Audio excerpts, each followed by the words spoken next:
And so help me if they sit in my chair. I'm like, excuse me, mister, this is the queen chair, and you need to get your butt up.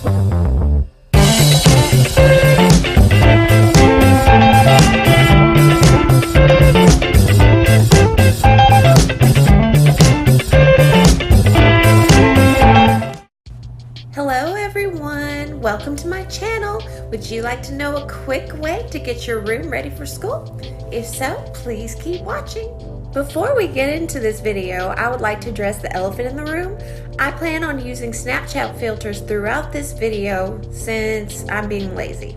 I plan on staying in my pajamas and not putting on makeup today, so bear with me and I hope you enjoy the different filters. If you clicked on this video, you probably want to learn how to get your classroom ready by tomorrow.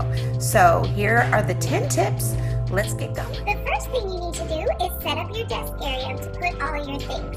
You're going to structure your room all around this area, but you need to be comfortable first. I do not allow students around my desk area because this is my stuff. And if they get there, I'm like, all right, this is my space, and I point to this little space, and this is your space.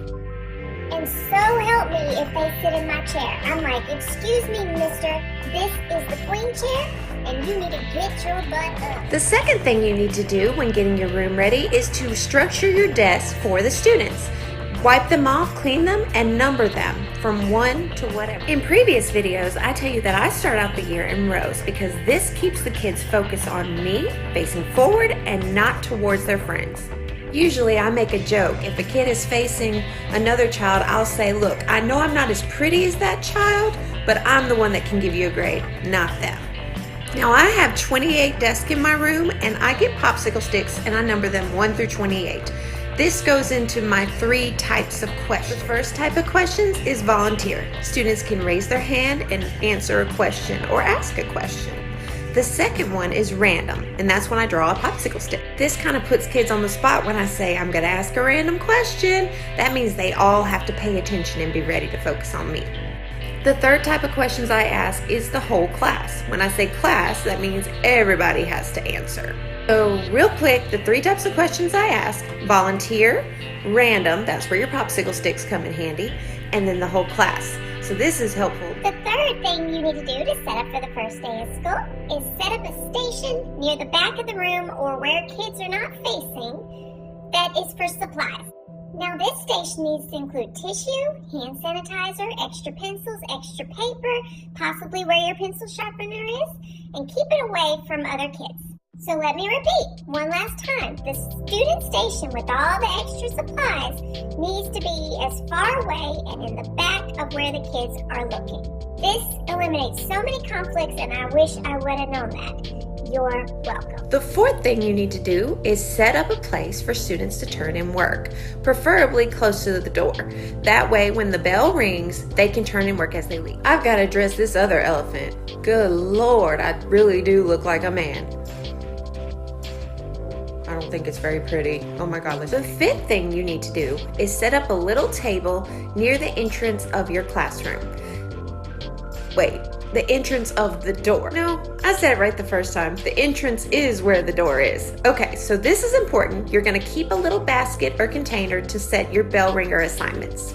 In previous videos, I told you need to hand students something at the door. Usually I will do this the first week of school, but then after that, I set it on this little table. This way, students know to grab their assignment upon entering the room, and there's no questions about what they need to be doing when they first walk in the door. Super important.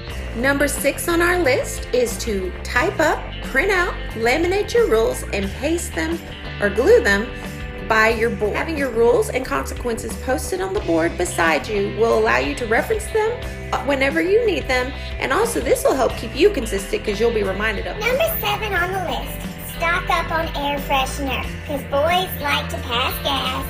Some of them come from gym and they don't smell as good as you would like them to, and I don't want to say anything else because I don't want to say anything else about that. But disclaimer, before you start spraying everybody in the room with air freshener, make sure your kids are not allergic to certain things, because if so, you could have a bigger problem than the room not smelling so good. So before you start spraying, make sure kids are not allergic to certain smells. It's better just to deal with the it's just better to deal with the bad smells. Number 8 on our list is the fun part. You get to decorate.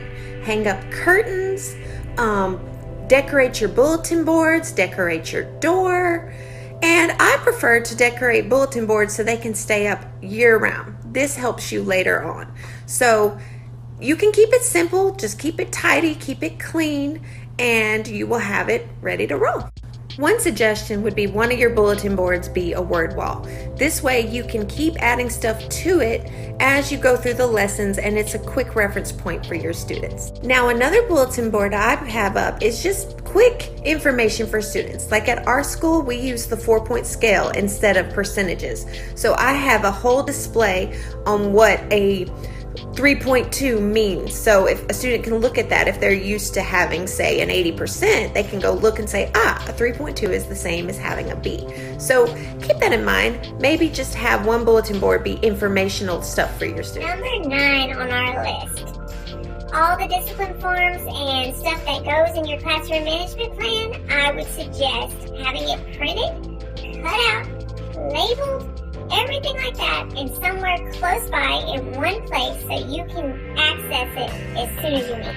To get your free documents to help you aid in your classroom management plan, go back to my website, hot4teaching.weebly.com. hot4teaching.weebly.com. Okay, I gotta write that down. By the way, might I add that this filter kind of reminds me of how I feel the day before Christmas break. Last but not least, number 10 on our list. Wipe down all surfaces with cleaning stuff, dust, and make sure your room looks clean, neat, tidy.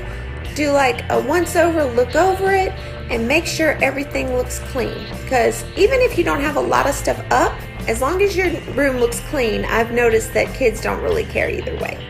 Also, when you're doing this cleaning, if you notice you have a lot of blank walls, look around. Maybe make some posters or some anchor charts to stick up on your walls. To me, I like making anchor charts. To me, that's so much fun. So I just look for blank spaces on the walls and kind of just fill in the gaps with anchor charts. Once again, I hope you found this list helpful. I hope that with this video and the previous videos that I've recorded, you are ready to roll for your first day of school. I upload on Sundays, and the very next video is going to be how to survive your first day. Thank you guys so much for watching. If you found this video helpful, please like, subscribe, share, all those good things. It really helps me out a lot. I also hope that these filters did not distract you from what I was trying to tell you. Please check out my website for free resources that go along with the content that I'm sharing on my channel. Because remember, the whole point in creating this YouTube channel was to help new teachers not go through the same things that I went through. So, y'all have a good day.